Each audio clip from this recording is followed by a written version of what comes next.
All right, Trey. Yeah? You ready to talk some D&D? Let's do it, because man howdy, do we have some D&D to talk about this I'm week. I'm real curious to see how we're gonna cover everything. Oh, we're going to have to pick and choose. Yeah, for sure.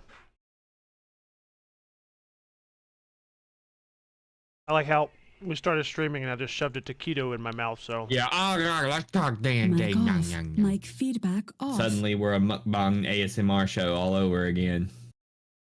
Mic on. Mic feedback on. Yeah, we'll just roll dice for an hour. Just let you listen to it. Yeah, it'll be great. People will love it.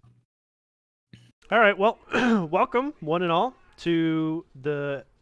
What are we, episode 17 now? Did I do the right... Oh, I wonder if I put the right number. I'll have to go back and check it. It says 16. I don't know if that's correct or not. It's either episode 16 or 17. But welcome to Favorite Terrain. We're going to talk about the new Unearthed Arcana D&D 1 or 1 D&D material that dropped this week. Yep, so in our ongoing series, this is 1 D&D Part 2. Oh yeah. Okay. Yeah, I'll adjust the title after we're live. I forgot about that. I kind of just let the stream do its thing. I really try to, crisp that kind of stuff up on the podcast end. So yeah, either way, long as we're having a good time. You saying the stream needs to pick up its slack, Trey? Is that what you're saying? No, not at all. I like that the stream is very relaxed, very easy. We don't have to sweat it. It's like we're just gonna get together and play D&D. Like we're a little bit behind tonight because I had some people show up and you were like, "All right, cool, whatever." Yeah. I like it. I like it laid back. Yeah. Let's see. You want to do me a favor while we're doing introductions and share the stream over on our Facebook since we're not live on Facebook? So the people know. The people got to know, Trey. The people do got to know. All right. Welcome to Favorite Terrain, your new favorite D&D tabletop RPG podcast. I'm Travis. I'm Trey. And we're Two Beers Play. And two old dudes, and we're just gonna sit here and talk about D&D for the next hour. That's what we do. Right? Yeah, we've got several years of DMing under our belts, and we really like it. We really like the hobby, and feel like we've got some wisdom to share. If anybody is ever interested in jumping in and starting their own game or manning the DM wheel for the first time, I think we got a little bit of knowledge we can part with you, give it away. Nicholas is lame in the chat. Woo, yo! welcome. But yeah, and so tonight, what was our topic originally? Originally, we were doing was it a class or a race? I think it was a class. I think it was a class. I'd have to go back and listen. Well, doesn't matter because we ain't talking about it. Right. We did a class. We'll figure out what it was and we'll pick up with that next week. But this week, the next round of 1 D&D material dropped. And of course, you got to talk about 1 D&D because it's all anyone's talking about right now. Nicholas says, missed the last stream here tonight. Did you guys quit streaming on YouTube? He's on Twitch. Oh, okay. I just saw the little thing on his chat thing. No, buddy, we're actually streaming tonight on Twitch and YouTube. So we do this show every week on multiple platforms. Facebook is being a little bleh. Of course, I will say, Travis, I had some issues with Facebook for Bearded Book Club. Did you? Yeah. I had a lot of people jump over, which is one of the benefits of streaming on multiple platforms is that if you get on one and it's not acting right, you just go to the other one, Yeah, absolutely. So yeah, we still do stuff. We've got plans to do more things in the future on the that are YouTube specific. We haven't hung up our YouTube belt yet, especially since them shorts. Oh, buddy, do we get views on them shorts? Yeah, that's fun. Yeah, I didn't get one out last week just because I had a lot of stuff going on, but I'm excited to see what kind of fun content. Shorts is such a fun little medium. Like you could do. I could take a clip from this, which is super easy, or I can, TikTok's a big thing. Like the one that did really well was just a stitch, Yeah. somebody's viral video. Yeah, the little clacky clack things, and then you did it. And I kid you not, buddy, after you did that, I saw like tons of other D&D TikTokers doing it, and I'm like, trend setting, baby. Yeah. It's good to see you guys. You guys using Prime to stream on both? I'm not sure what that means, but we just use a program that allows us to. He's probably either talking about like Twitch Prime or YouTube, whatever. There's multiple ways to do it, but I think traditionally we use Restream. Is that what it's called? Yeah. Yeah, we do Restream, and that lets us get out to multiple platforms. So yeah, that's what we used. Yep. But yeah, so this week, a slew. Like, if the last one D&D content drop was like, a puddle, this stuff right here is a freaking lake. Oh God, yes, there's so much more stuff. There's so much stuff. I think the PDF document is 37 pages. Yes. As opposed to the other one was like 5 or 6 or something like that. It wasn't nearly as long, but yeah, you know me, I like to have my notes and I like to write things down because I'm an English person, so I printed that sucker. Did you? I did, and then I left it at a buddy's house. So now I'm back on good old digital. But I remember the major things I wanted to cover because obviously we cannot cover every single bit of this. No, but we're going to give you a rundown of kind of what to expect. Yeah, and we also encourage you to go and check it out for yourself because the way it's working is that as they are releasing this stuff, they leave it out there for people to sort of play test and read over and do all that stuff. And then a few weeks later, they open up a like a survey for you as the community who uses D&D to give feedback and say this is good, this is bad, yada yada yada, because they want to make D&D look like the way people are using it. They're like, we can make rules all day, but if everyone throws the rules out and just does what they want, what's the point? So they're like, we're going to make rules based off of how the community as a majority are using it. Okay, so we're encouraging people, if you play D&D and you want your voice to be heard, read this material and give your feedback. Okay, it's important. Yeah, for sure. Also, side note, Travis, the people that came and subsequently delayed the show showed up for good reason. 1, they brought me food. 2, they know I'm a big old nerd and they brought me this. What? Is that a remote controlled BB-8?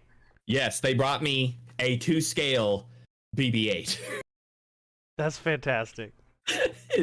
He's not charged, we haven't charged him in forever, but look how cool this thing is. That is awesome. Like, it's got the magnetic head and all that good stuff. Like, it's legit, dude. So can you just like lift the head off? Oh yeah, like this comes off and it's kind of morbid, but wow. But yeah, and it just magnets back on, and then you get it charged, and they say he'll roll around and like do BB-8 stuff. So he's gonna start looking really cool in the background of my videos. And also, I want to do like a small group where we just watch Star Wars, and I would love for him to like just be running around and rolling and doing stuff. But yeah, so I got a BB-8. That's awesome. So yeah, big thank you to my buddies 11 Ways who brought me a droid. Oh, excuse me. Okay, so yeah, we're going to talk about the new D&D content drop. And the theme for this one is expert classes. Quote unquote. Right. That's probably not a final name. Right, well that's what this drop is. Right. Titled. Is yes. Yeah, Unearth Arcana 2022 expert classes. And so when I first saw this, I thought expert classes like I thought maybe they were bringing back something from Pathfinder where you had like classes and you had like specialties that you could get into by like mixing classes together. and making Yeah. like a hybrid class. Go ahead. Older versions of D&D called them prestige Mic off. classes. Mic feedback off. So like it was like that. Like you had to get so many levels of this and Mic this, and then on. you could Mic prestige feedback into on. this class, and it was like really cool stuff that you could do Yeah. later game kind of stuff. So I was with you. I was kind of like, oh, is this like the prestige classes coming back? Not really. Not No. really. It's more of a something you do. Like we've talked about before, how you hit level 3 in most classes and you get like an archetype is really what it is.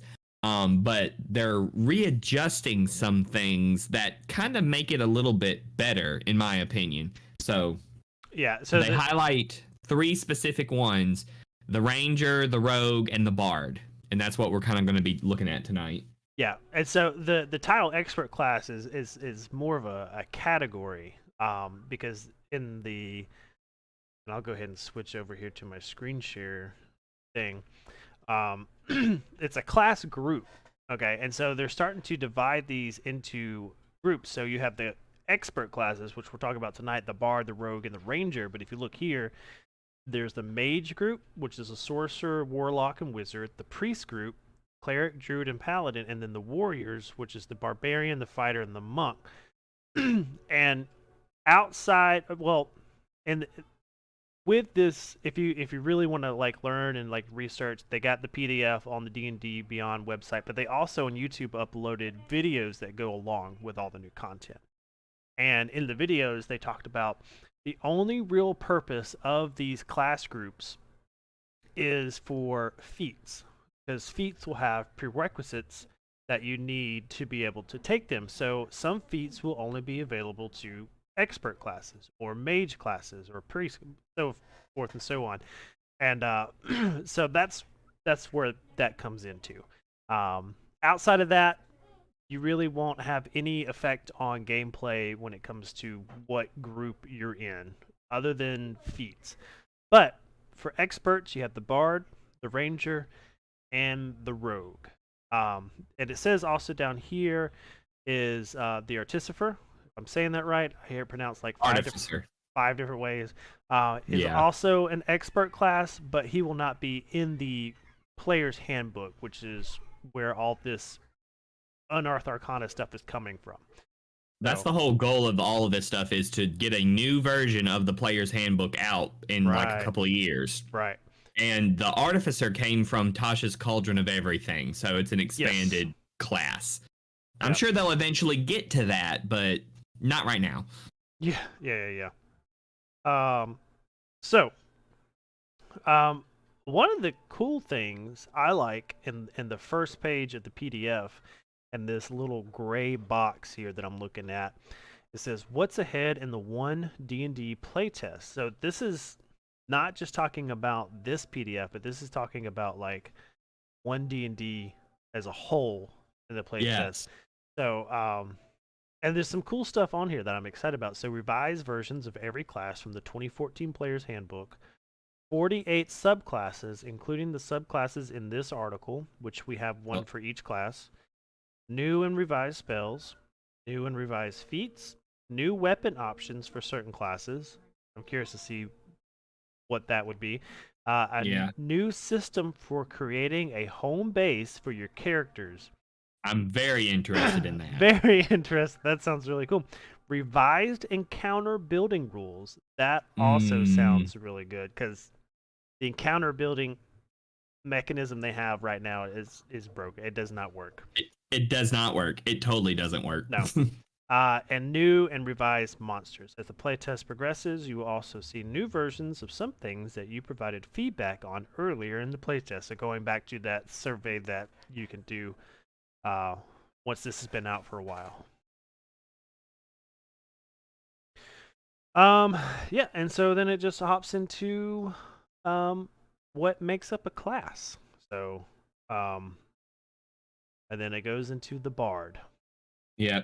Well, one thing I do want to point out about the class thing, where it says parts of a class, like you said, most things are very much staying the same. There's not huge changes that are coming to classes. It's mostly around feats, but they've also put in this thing called primary ability. And so it says the primary ability of a class is critical to some of the class's features. So when you create your character, that ability is a great place to put one of your highest scores. This is something that people have already been doing. They're just finally stressing the importance of it. Right. For instance, if you're a cleric, your ability that affects your spells is your wisdom. So everyone that builds clerics knows, I need a high wisdom. Right. Yeah. So they're finally saying, oh, this is your primary ability, but it's also going to start affecting multi-classing because you have to have a certain number in the primary ability of the class you're trying to go into. Right. Okay? You can't just be a barbarian and be like, no magic now, yay wizard class. No, your intelligence has to be at least a 13 or higher. I think 13 is kind of the number for all of it. But they're giving it a little more emphasis, because it's fun to go crazy and do stuff like that, and ultimately you don't have to follow the primary ability multi-classing rules. But I think it makes a lot of sense. It's probably something that I'm going to use in my game. Oh, I agree. Yeah. Yep. Yeah. See, I don't think they, like you said, like knowing that your wisdom is your main score for your spells and stuff if you're a cleric. No, they've never actually called it out as like a primary ability, but everybody was like, okay, what's your one stat that you need? Like if you're a barbarian, you're gonna do strength probably first, con second, or sometimes con first, but wizard's intelligence, rogues dexterity, like it's just something that everybody knows that bards have their charisma. I mean, everyone's got one. You need to blow out that primary skill, that ability score, as much as you can. Yes. So if you don't want to struggle bus with your character from the word go, I mean, you can do it, but God, man, like you're building a character that can't do the thing it was designed to do. Might be good for some laughs, but it's going to be frustrating. Yeah.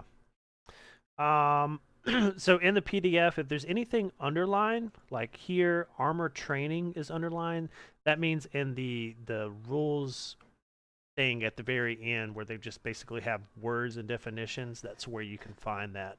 But one thing they've changed, they no longer call it armor proficiencies, they call it armor training.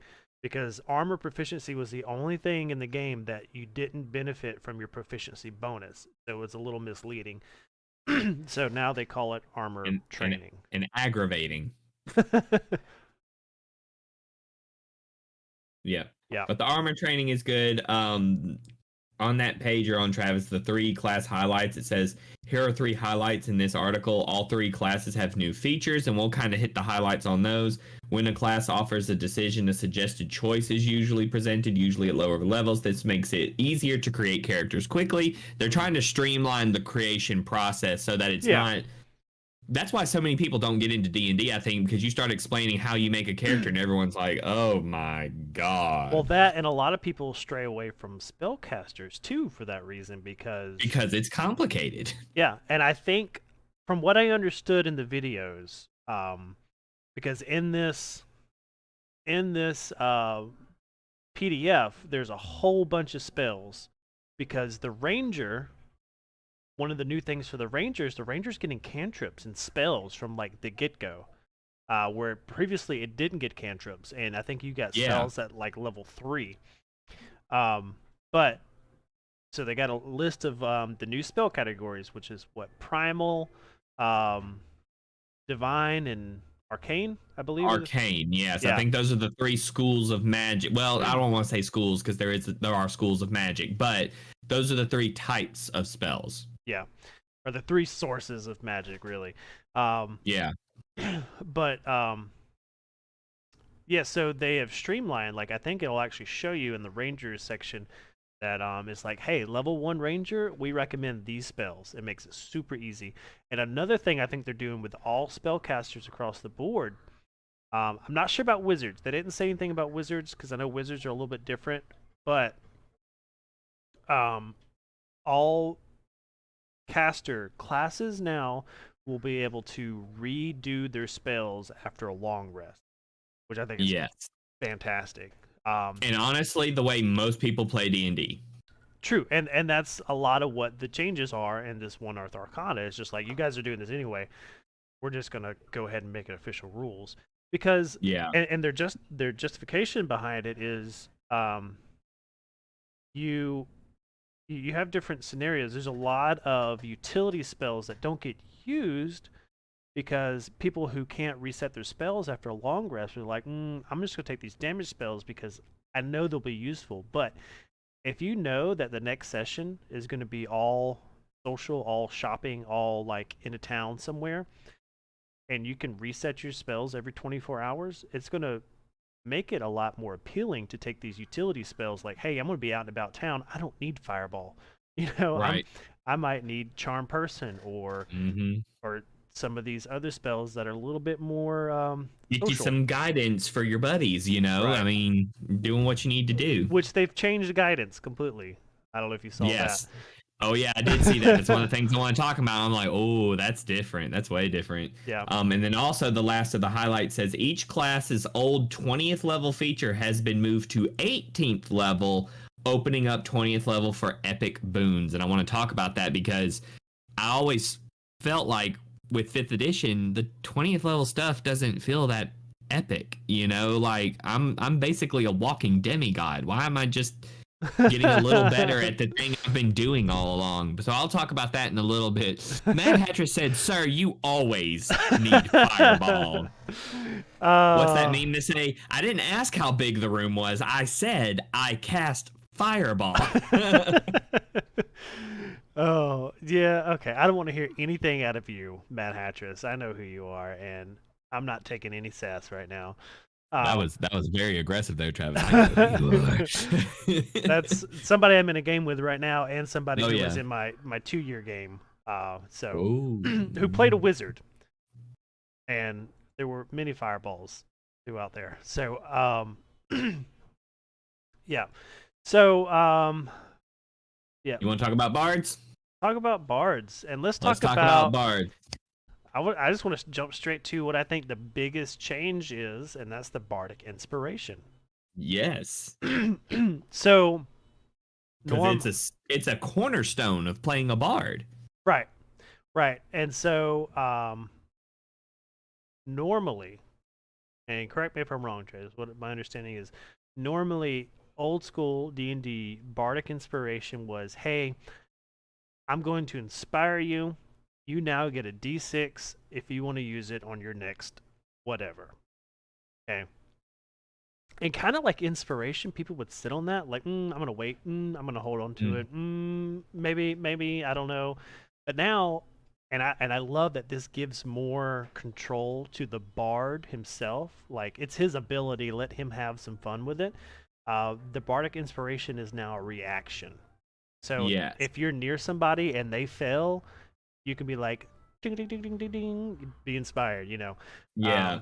And then you roll that. The bard rolls that D6, or whatever your inspiration dice is, and then adds that to that. So it's more, I love that it's more in the control of the bard. And also, on top of that, you can inspire someone in that manner, or you can just straight up use your Bardic Inspiration dice to give people health. Yeah, the fact that bards can now do healing magic, I'm like, that is good stuff. Yeah. Because people love playing bards, but then also there's always that one person that feels obliged to be a cleric because they're like, somebody's got to keep us alive. Well, now you can do it as a bard if you want to. Yeah.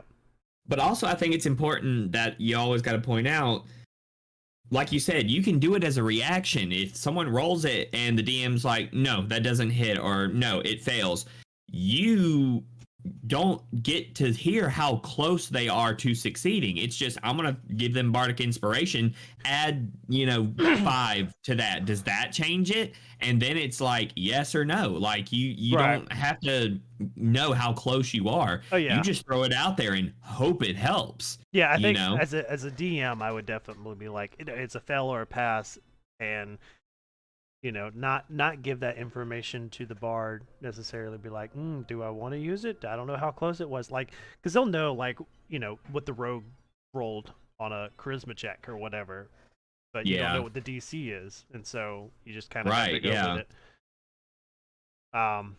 But yeah, so using Bardic Inspiration, you can boost a D20 test, you can heal. The number of uses you have is equal to your proficiency bonus, and you regain all expended uses when you finish a long rest. And I think that changes. I think that changes at some point. I could be wrong. I feel like it could be it turns into a short or long rest at some point, but maybe not. I think there is an ability where it does maybe a feat like or something. I remember them talking about it. I think it's just a class feature. I need to double check it. 7th level, Font of Bardic Inspiration. You now regain all your expended uses of Bardic Inspiration when you finish a short rest or a long rest.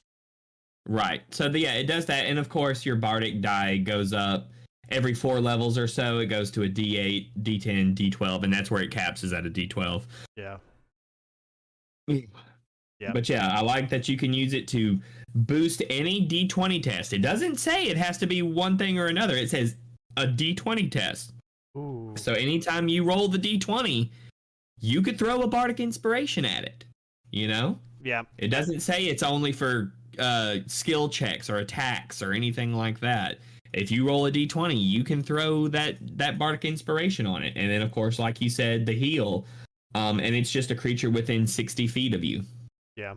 At level 18, now that because they said your level 20 feature is now your level 18th feature, which is superior Bardic Inspiration. When you roll initiative, you regain 2 expended uses of your Bardic Inspiration, which is bonkers. It is bonkers. But awesome bonkers. Yeah, fun bonkers.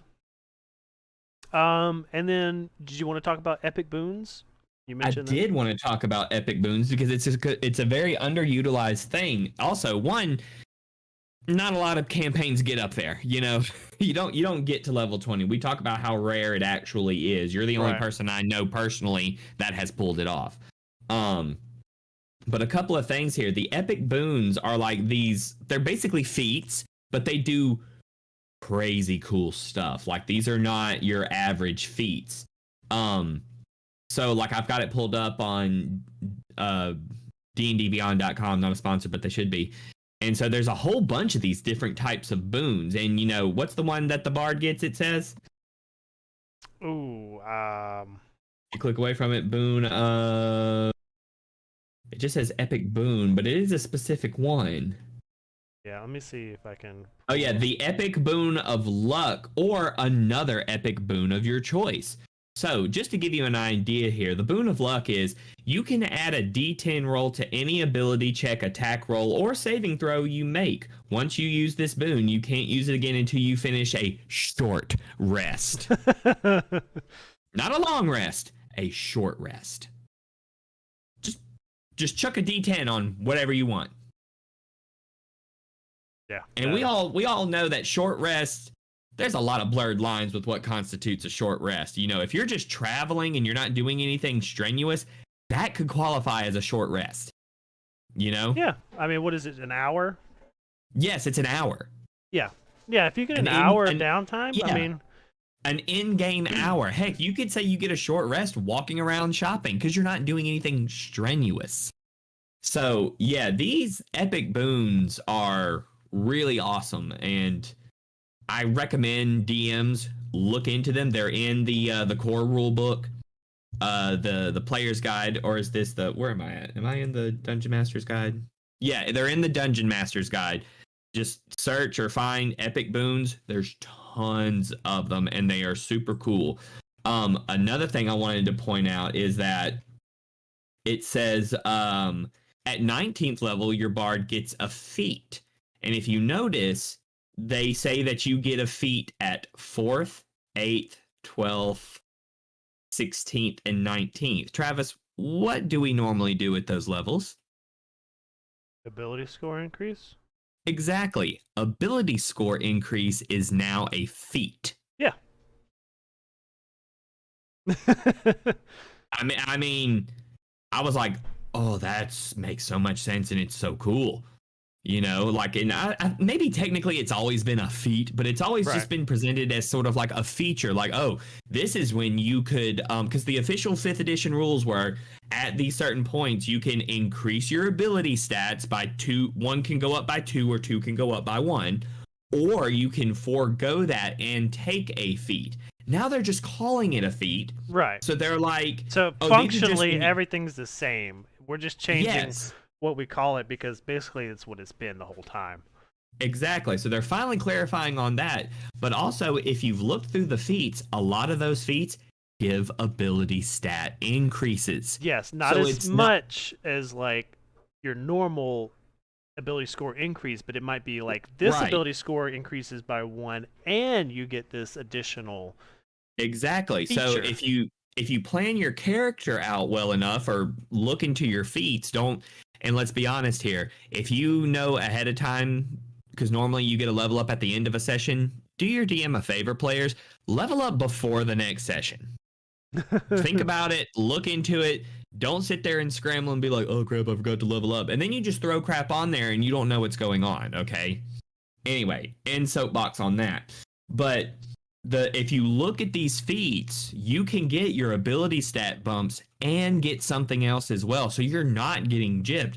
In fact, if you look at it a certain way, you've been gypping yourself out of ability stats increases and other things. Because most of the time it's like, these feats are aggravating. I don't want to look through them and figure out what I want to do. So I'll just bump this up by this or this by that and move on with life. You need to look into them because it's definitely worth it. Certainly now. Yeah, for sure. And for the record, like, because yes, people rarely get the level 20. I didn't know epic boons were a thing. Exactly, right? No one knows they're a thing. Yeah, I've never heard of those until watching the video on this UA release. Mm-hmm. Yeah. So yeah, that's why I'm going to start reminding people, because it's in there now. Like, it's going to be in there. You need to quit sleeping on your epic boons, people, because it says you don't have to wait until level 20. The Dungeon Master's Guide recommends if your group needs a good thing, a good reward, instead of dumping more gold at them or another magic item, what if they got an epic boon? You know? Yeah. And so they just naturally get more awesome. And it feels a little bit more substantial than just more gold or another magic item. You know, I'm bad about chucking magic items at the players as rewards. And then after a while, you're like, oh, God, you've got way too many magic items. So I'm going to start looking at these boons a little bit more, you know? Yeah. Because and it leads for good in-game situations. You know, we love our stories around here at Favored Terrain. So if we can get a good story plot reason in there, yeah, perfect. Love it. Fantastic. And then going past level 20, we got the prepared bard spells, and here's the kind of example of the recommended to help you out spells. So first level bard, 0 level spells are your cantrips, Prestidigitation, Vicious Mockery, and then first level spells we got Color Spray and Disguise Self, and then it goes all the way down to level 20, where Reverse Gravity is the recommended spell for the 20th level bard. And then, of course, you know, at level 3, I think it is, every class starts their subclass stuff. And the one they have here, for an example, is the College of Lore. Mm-hmm. Be honest, I'm sorry, go ahead. No, I was gonna say, to be honest, I didn't read too much into the abilities here. So if you know something... I double checked it because I'm like, how different is this from the way bards are now? Not a lot's different, but they are, you know, like saying, updating certain things. The biggest thing is that if you go into the College of Lore, your Songs of Restoration are kind of getting modified. You have now what's called Songs of Restoration repertoire, to where you're basically casting healing spells through your Song of Rest. It's not just, oh, we're going to let you roll extra hit die or you get bonus whatever. Like, if you're a second level bard, your Songs of Restoration, and of course you're in the College of Lore, and like we said, they're going to be expanding all these subclasses. There's going to be a lot more. This is just the first ones to kind of give you an idea. Second level bards, if you're in the College of Lore, you can cast Healing Word as your Song of Rest. And then it goes up to like lesser restoration, mass healing word, freedom of movement, greater restoration. Like, you're getting some powerful healing spells through these songs now. So they are upping it. I feel like it's making the specialties a little bit more special, you know? Yeah. You still get things like your feat, your jack of all trades, all of that different kind of stuff. Let's see, where's the College of Lore. Your skills get up, improved cutting words, that gets all caught up in a whole bunch of things. You get bonus proficiencies. Like, it really does seem to benefit you a little bit more doing the classical things you remember doing in earlier editions of D&D as these characters, you know? One thing that I miss in 3.5 with bards, they literally had a skill called Bardic Knowledge. And basically what it meant was, you're a bard, you travel, you hear songs, you hear stories. So in any situation, I played with these groups of guys, and I think one of them was playing a bard, or somebody had a level of bard, just to be able to, whenever we're in a situation and we don't feel like we're prepared, he says, I roll Bardic Knowledge to see if I heard a song about this. And then you could get some information without having to do a whole bunch of, you know, footwork and nonsense, you know, like, Yeah. And it would make sense. So I miss that. Would love for that to come back. I don't think it should be a skill because it is so specific to the bard, but maybe it could be a class feature in one of these things. You know, Bardic Knowledge is pretty cool. Yeah. Yeah. So I know you want to talk about Rangers because that's your bread and butter, homie.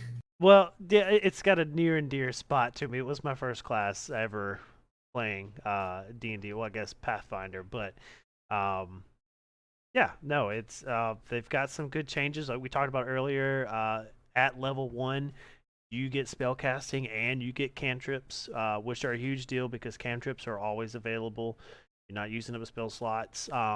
And the new spell thing where you can now reset your spell list at a long rest. It says whenever you finish a long rest, you can commune with nature, replace any spell you have prepared for this class with another primal spell of the same level that isn't an evocation. So that's cool. That gives Rangers a lot more utility and versatility, I think. But going backwards a little bit, favored enemy, and I love how they changed favored enemy. Previously, you had to like just, you know, my favorite enemy is humanoids, or my favorite enemy is goblins, and you're stuck with that. Like, you're a goblin hunter now. Like, that's the only way you get your perks if you're out fighting goblins. No, that was such a painful. It was Painful thing to have as because if you didn't talk to your dungeon master and let them know this is what I'm doing, if they had planned a dragon campaign but your favorite enemy is, like you said, goblins, sucks to be you. Right. But now I'm just gonna read it. It's fantastic. You're adept at focusing your ire on a single foe. You always have the Hunter's Mark spell prepared, and it doesn't count against the number of spells you can prepare. Moreover, you don't have to concentrate on the spell once you cast it. It lasts for its full duration until you end it as a bonus action or until you are incapacitated. Now, so instead of picking, if I'm understanding this right, instead of picking an enemy type, each encounter you pick that guy, and basically you're going to bully him until it's over. Exactly. Yes, exactly. I mean, why would you not? Have we seen Lord of the Rings? Legolas does this literally every fight. Oh, let me see. I'm trying to. I want to read exactly what Hunter's Mark does. Not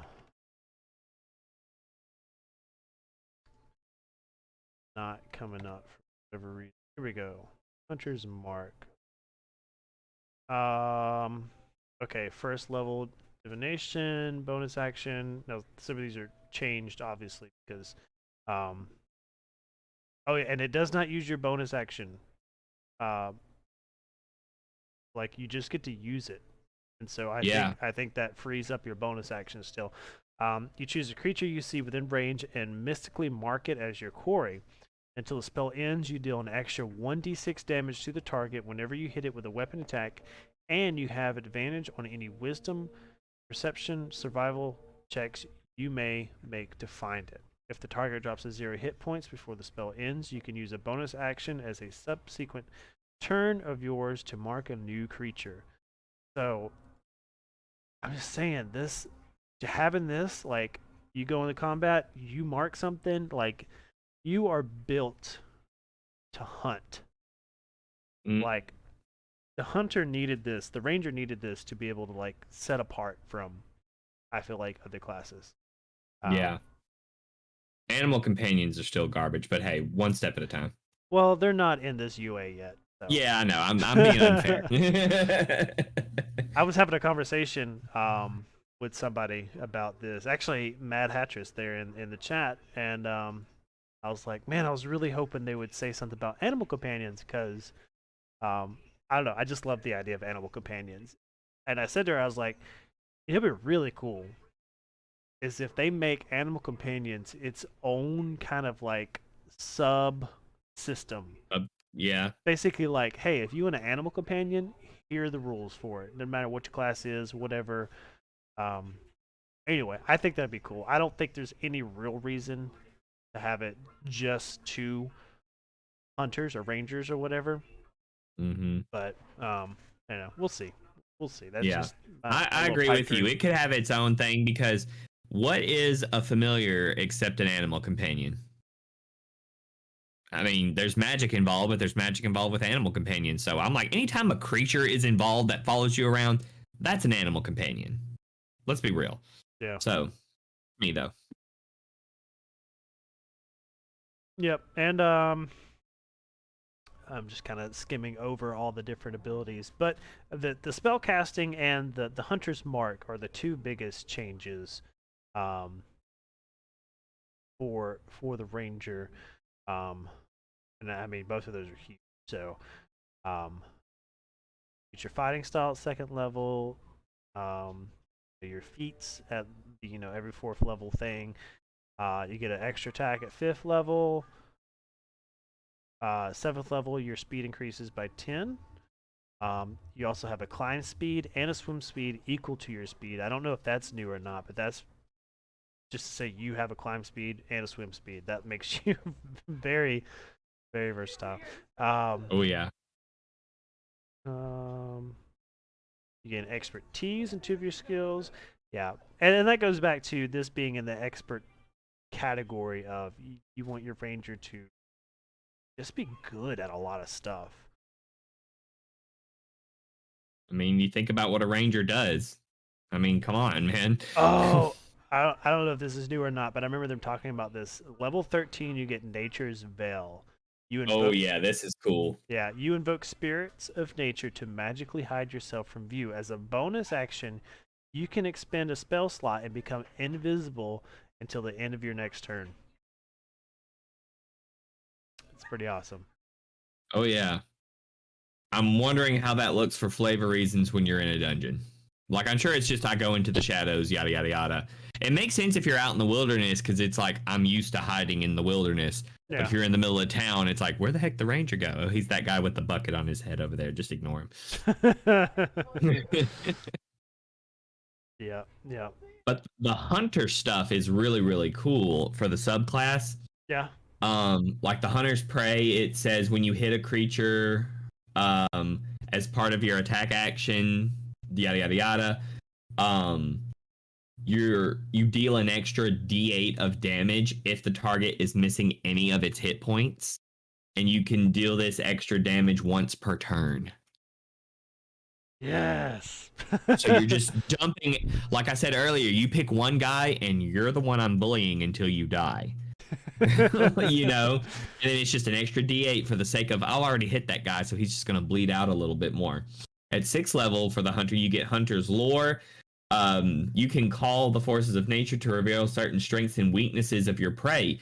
While a creature is marked by your hunter's mark, you know whether that creature has any immunities, resistances, and vulnerabilities, and if they have any, you know what they are. That's so good. That's great. Yes. You know, that's amazing. And I'm like, oh, finally, I want to play a ranger again. Yeah. The next one, level 10, is multi-attack, which I'm kind of on because it doesn't really feel like multi-attack to me. It says you now always have Conjure Barrage prepared, which is a spell. It's really good. And it doesn't count against the number of spells you can prepare. So it's like Hunter's Mark, but way more offensive. You can also cast the spell with first or second level spell slots. When you do, the spell's damage is reduced by 1d8 for each slot below third. So, see, it doesn't feel like you're actually multi-attacking. It feels like you get a spell, you know? It doesn't feel like a multi-attack, Yeah, like a I true get that. multi-attack.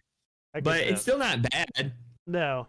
And Yeah. that where it says when you do so, the spell's damage is reduced by 1d8 for each slot level. It's something new. They talked about they're introducing is obviously like if you take a spell, you know, you can up it to a higher spell slot for more healing or more damage or whatever.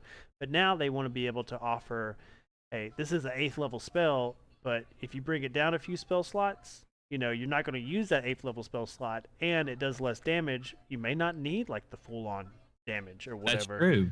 I'm sure there's going to be limitations on this because the last thing I need is people to be like, oh, I take my 9th level wish spell and dumb it down to 3. What does that get me? I'm like, no, you can cheat at cards for you can cheat at cards for 1 round. You know, I don't know. But yeah, like you said, it's for damage die, so that makes a little bit more sense. Yeah. And then 14th level for the hunter is Superior Hunter's Defense. This is really crazy. When you are hit by an attack roll, you can use your reaction to have the attack's damage, cut it in half against yourself, and you can redirect the other half of the damage to one creature other than the attacker that you can see within 5 feet of yourself.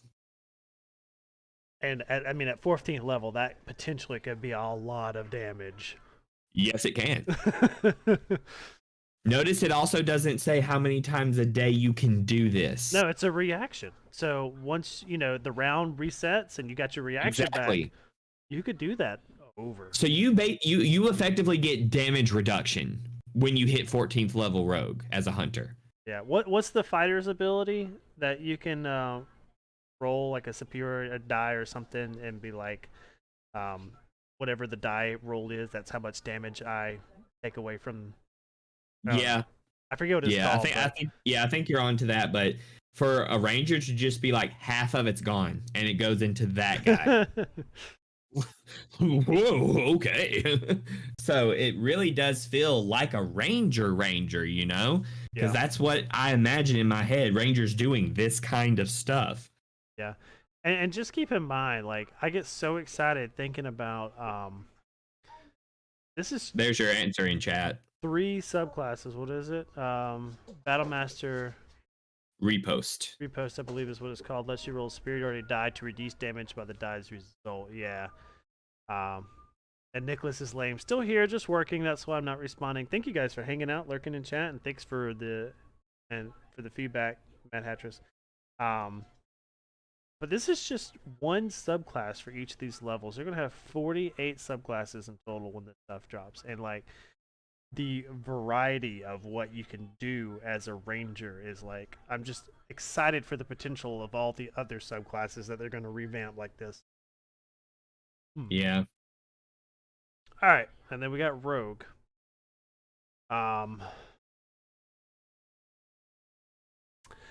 And truth be told, I don't see a lot of difference. There are some things in there at higher levels. I think most of this stuff is getting revamped for the higher levels because they were like, higher levels need to feel like higher levels. But yeah, go ahead.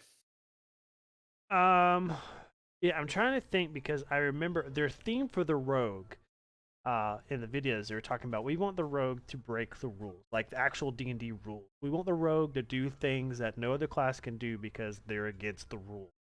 And I'm trying to remember what those were. And Matt Hatcher, if you're in the chat, you could remember anything that stood out to you about the rogue, feel free to chime in. But let me see. Uh,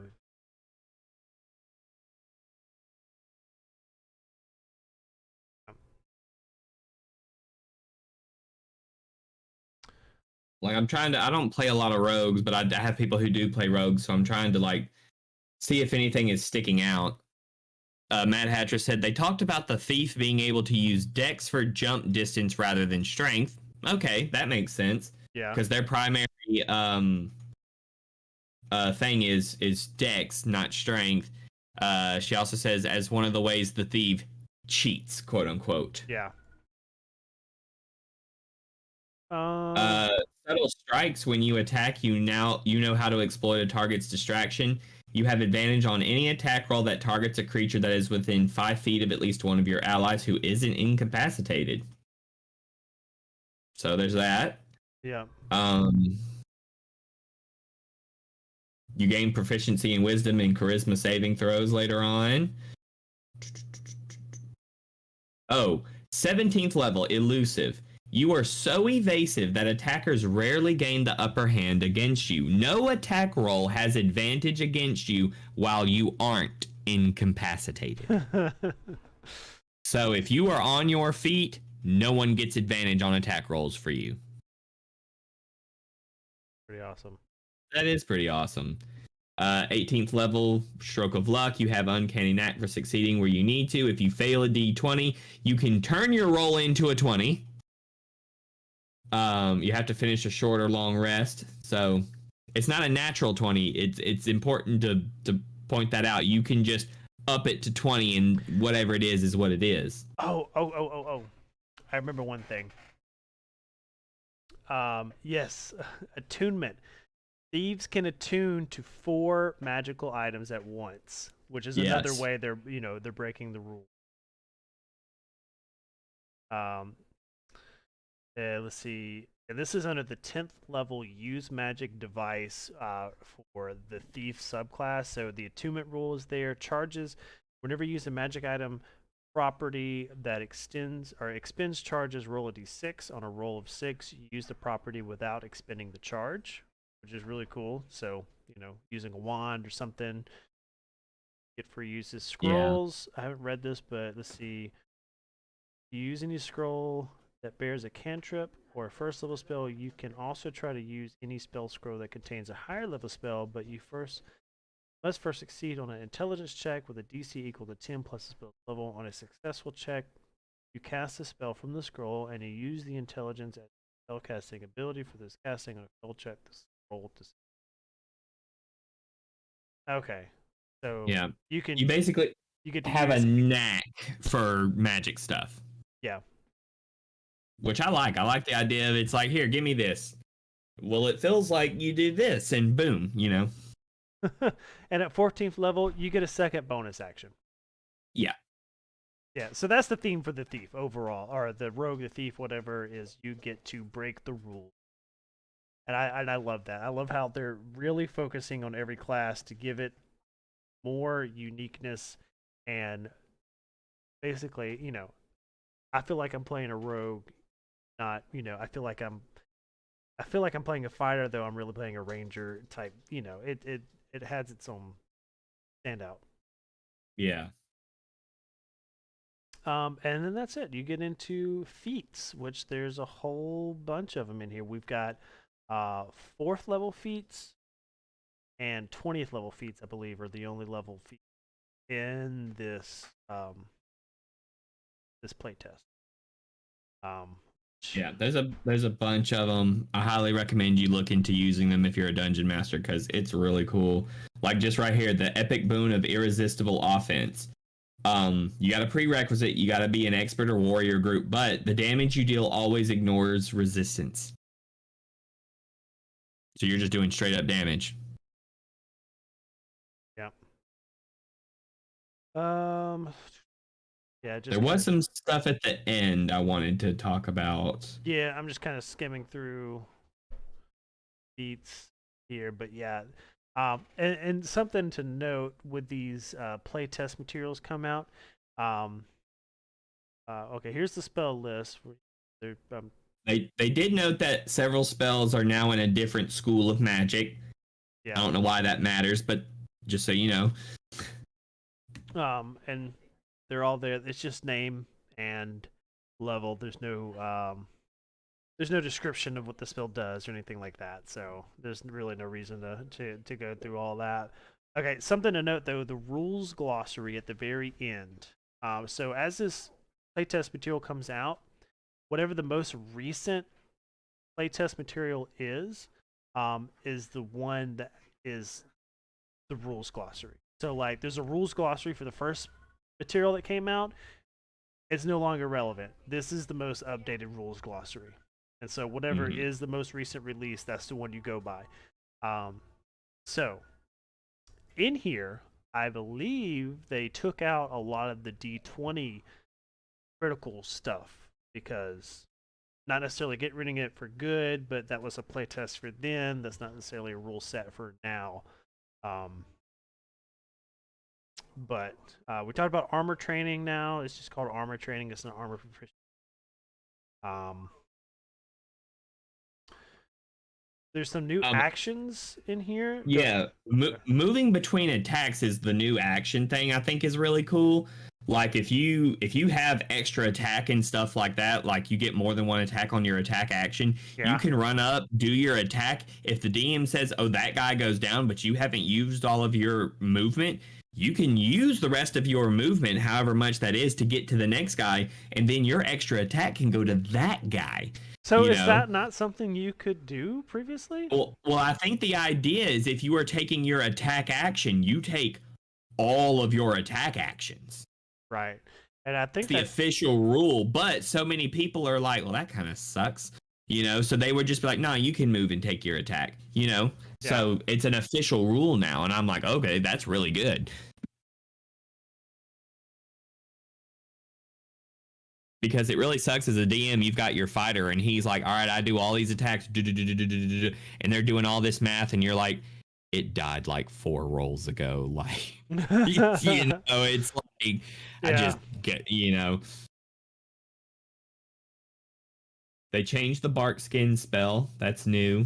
Oh, man, they've changed Exhaustion a whole lot. Yes, dude, you got to talk about that. Did you look through that? I'm looking at it now. I had no idea. Let's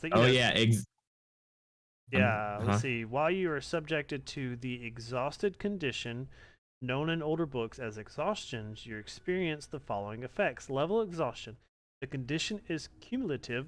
Each time you receive it, you gain 1 level exhaustion. You die if exhaustion level exceeds 10. Wasn't it just 5 before? It went up to 6. 6 before? Okay. It only went up to 6, but now it goes up to 10. And they used to have different things would be affected for each level. Yeah. Yes, but now it's a little different. Go ahead. Yeah, so now, they're completely different. D20 rolls are affected. When you make a D20 test, you subtract your exhaustion level from the D20 roll. That's crazy. Spell save DC is affected. Same thing. So subtract your exhaustion level from any spell save DC you so your spells are easier to shake off when you're exhausted. Yes. Okay. So your spell save DC is affected. Right. And then ending the condition, finishing a long rest removes 1 of your levels of exhaustion. When your exhaustion level reaches 0, you know. Wow. So if that doesn't just completely wipe it, which I don't think it did before, but... No, it didn't. But still, if you got 9 levels of exhaustion, you're taking negatives for a while. Yeah.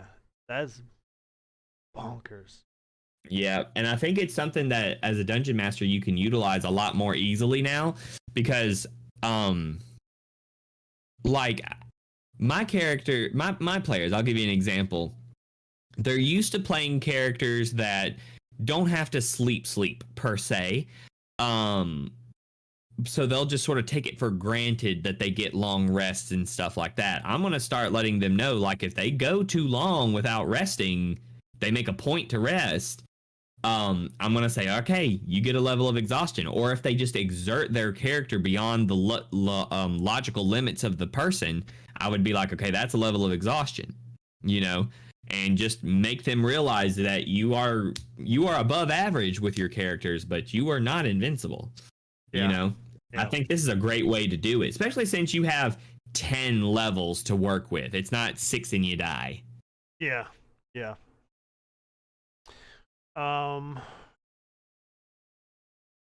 Yep. The help action, which has been a thing. I'm not sure how much they changed it here.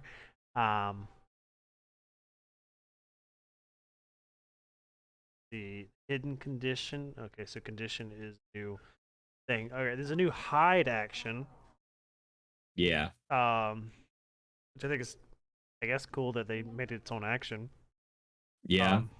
Like anyone can do it, like we've been doing anyway. Right. With the hide action, you try to conceal yourself. To do so, you must make a DC 15 dexterity check stealth while you're heavily obscured or behind 3/4 cover or total cover, and you must be out of any visible enemy's line of sight. If you can see a creature, you can discern whether it can see.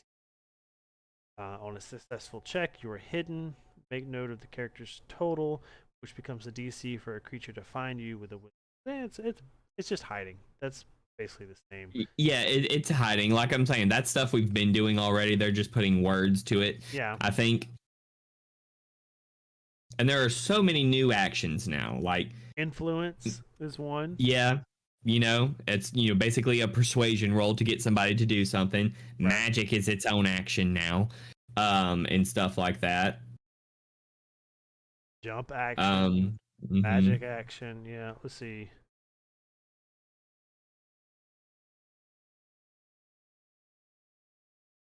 Huh, yeah. One thing though, I don't know if they've had this system.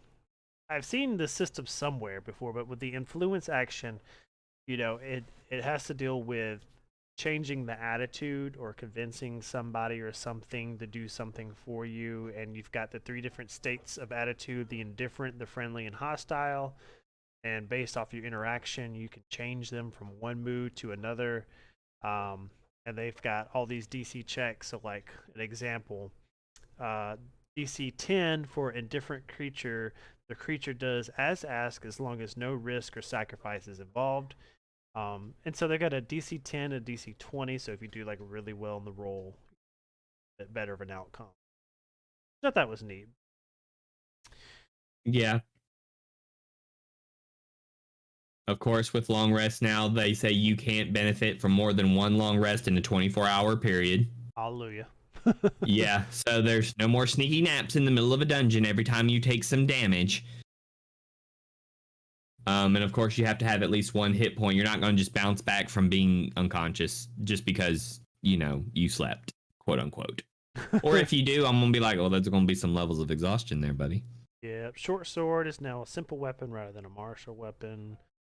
Study is a new action. I actually thought this one was pretty cool. And like we keep saying, it's like stuff we're doing already. Like, if somebody wants to take a action to like remember something or read something, like I can't tell you how many times I've had like people fighting in the background, and here's the wizard like, oh, this is a really cool book. Let me see if there's any clues or something in here.